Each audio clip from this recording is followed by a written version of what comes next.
ክቡራንና ክቡራን አድማጭ ተመልካቾቻችን የሰዓቱን ትኩስ አበይት መረጃ ይዘንላችሁ መጥተናል።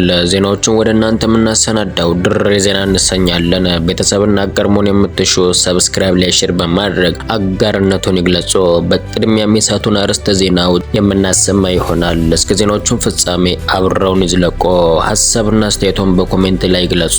በአሁኑ ሰዓት ላይ ከፍተኛ ውጥረት ያነገሰው የመካከለኛው ምስራቅ አውደ ውጊያ ላይ በቀጠናው ባህረ ሰላጤ ላይ ተጠግተው የነበሩ የኢራን መንበረ መንግስት ሲያደባዩ የቆዩ የአሜሪካ ጦር መርከቦች ድንገተኛ በሆነ መልኩ ማፈግፈጋቸው መረጃዎች አትተዋል። ይሄም የቀጠናውን ሀገራት ስጋት ውስጥ ከቷል። አሜሪካ ከጦርነቱ ልትወጣ ነው ወይ በሚል ስጋት አሳድሯል። በዝርዝር የምንዳስሰው ይሆናል።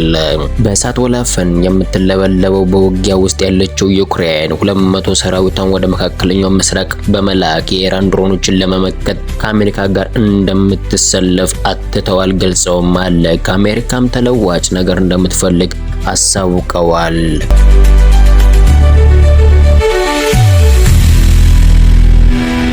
እየተባባሰ የቀጠለው የመካከለኛው ምስራቅ አውደ ውጊያ ላይ የአሜሪካው ጦር መርከቦች ወደ ኋላ ማፈግፈጋቸው መረጃዎች አትተዋል ገልጸውም አለ።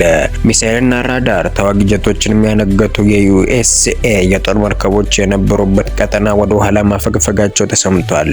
የአሜሪካው አብርሃም ሊንከን የተባሉ ግዙፍ የጦር መርከብ ከነበረበት ወደ ደቡብ አቅጣጫ ማቅናቱ ተዘግቧል። የአሜሪካው መንበረ መንግስት አለቃ የሆኑ ዶናልድ ጄ ትራምፕም የሆርሙዝ ወሽመጥን ከኢራን ጥቃት ይጠብቃል ይመክታል የተባሉ ግዙፍ የጦር መርከቦች እንዲያዘምቱ እንዲያሰማሩ የጠየቁት ሀገራትንም ጥያቄያቸውን ባለመቀበላቸው ምክንያት እየወረፉ እየዘለፉ የሚገኙም ትራምፕ ሆርሙዝ በመዘጋቱ የምንጎዳው እኛ እንዳልሆን ልትመለከታላችሁ በማለትም አጽንኦት ሰጥተው አረጋግጧል። የጦር መርከቦቻቸውም በአሁኑ ሰዓት ላይ በድንገት ማፈግፈጋቸው ጦርነቱን ሊያቆሙ ይችላሉ የሚለው ስጋት መፈጠሩ በሀገራት መካከል መወያያና መነጋገሪያ ሆኗል።